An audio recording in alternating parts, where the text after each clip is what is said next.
ada mahasiswa ketika saya menjelaskan cerah filsafat pegah tersesat. Silakan subscribe, like, dan nyalakan loncengnya. Jadi ketika kita sudah baca ayat Quran, kuntum khaira ummatin.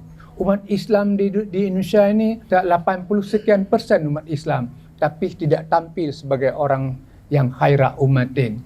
Muncullah pertanyaan kenapa? Ketika muncul kenapa, kita muncullah penelitian baik dari pengamatan maupun dengan bacaan-bacaan. Itu salah satu motivasi bagaimana kenapa kita suka membaca. Karena kita sudah melihat kenyataan begini, lalu kita bertanya, kenapa seperti ini? Kita bacalah koran, kita baca majalah, sehingga kita tahu sebabnya kenapa umat Islam di Indonesia seperti ini. Bagaimana memotivasi generasi muda membaca? Mungkin ada masalah begini. Kalau masuk ke pelajaran di sekolah, masuk di kuliah, apalagi disuguhkan filsafat, berarti kan? Begitu masuk filsafat, Allah pegah.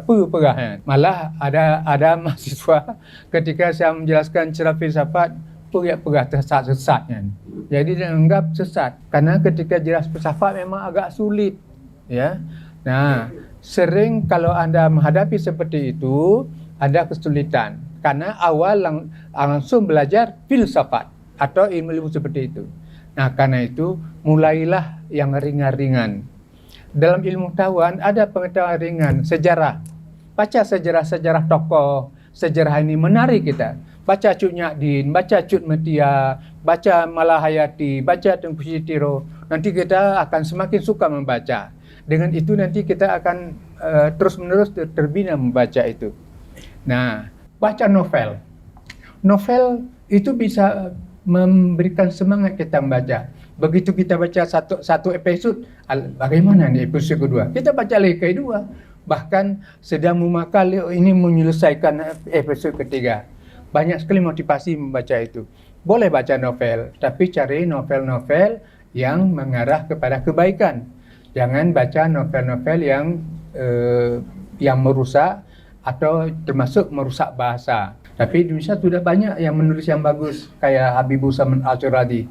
Nah, malah novel-novel Habibur Rahman Al-Suradi itu bukan hanya menceritakan sebuah romantis, tetapi ada ilmu di sana, ya, masuk ke ilmu di sana.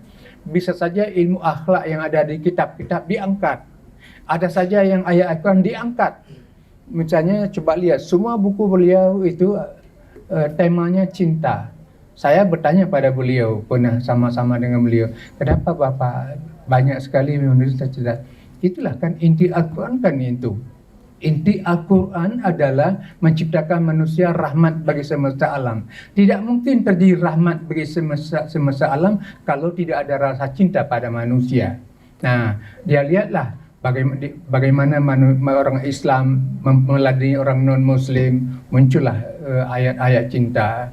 Bagaimana orang Islam diperang oleh Israel, tapi orang kita tidak pernah tahu bagaimana kekejaman Israel, ditulis Tauhid itu. Dalam novel yang pernah dikirim ke saya yang terakhir itu, kalau tidak salah saya, judulnya Tauhid, ada Tauhid di situ.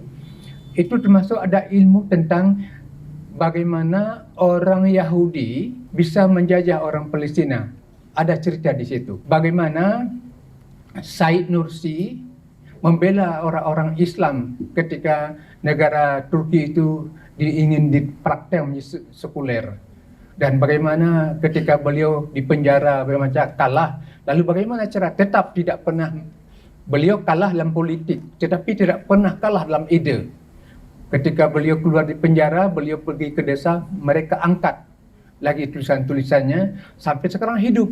Sekarang di Indonesia ada grup Nur gitu ya.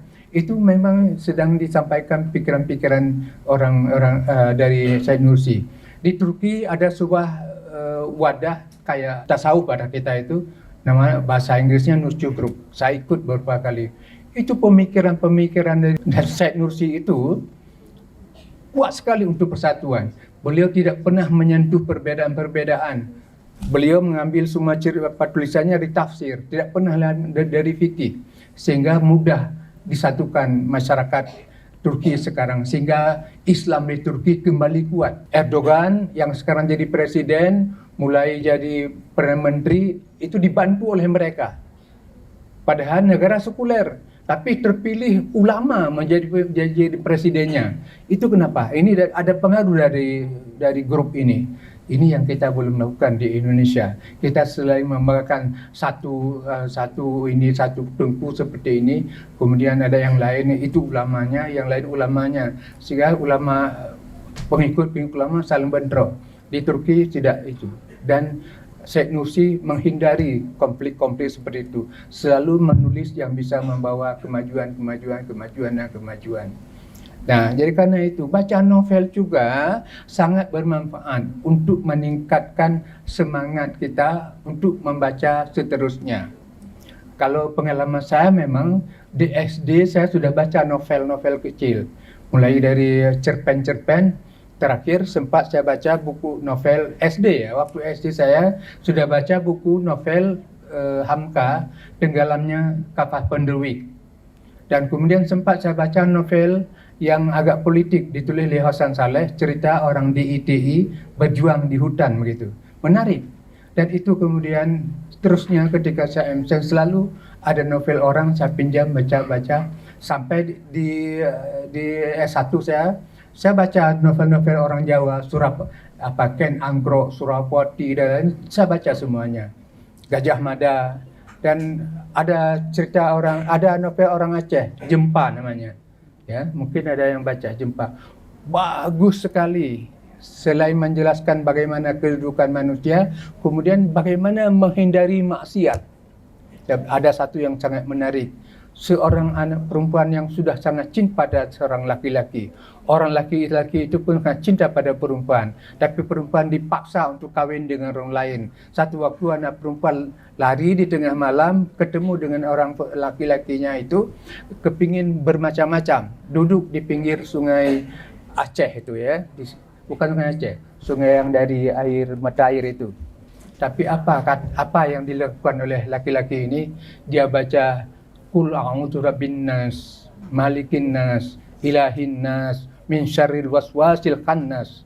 Jadi beliau memohon kepada Allah supaya bisa menghindari godaan syaitan, sehingga tidak terjadi apa-apa. Bayangkan kalau sempat anak perempuan sekarang duduk di pangkuan laki-laki yang tengah malam, di dalam gelap, pasti terjadi macam-macam. Ini cerita yang bagaimana mereka mengarahkan kita menjaga diri dari berbagai hal. Saya pikir bagus baca novel dan mereka meningkatkan semangat untuk membaca ya. Terima kasih. Jika video ini bermanfaat untuk Anda, silakan subscribe, like, dan nyalakan loncengnya.